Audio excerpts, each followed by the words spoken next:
Hey team, and welcome to Scopa. Today we're going to be talking about a new feature release surrounding conditional parameters, so you can make your text show up on certain parameters in the URL. Let's say we want to add conditional tags to this image. First, we just want to grab that URL that the image is on and go to our Scopa web app, grab the image, and from there, create a new tag. I'm just going to duplicate a tag just to breeze this along, but what I want to draw attention to is the advanced settings.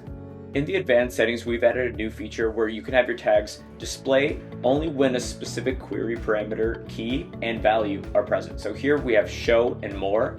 What we want to do is save, publish the tags, and when we add that query parameter to our URL, we will now find that our new conditional tag shows up.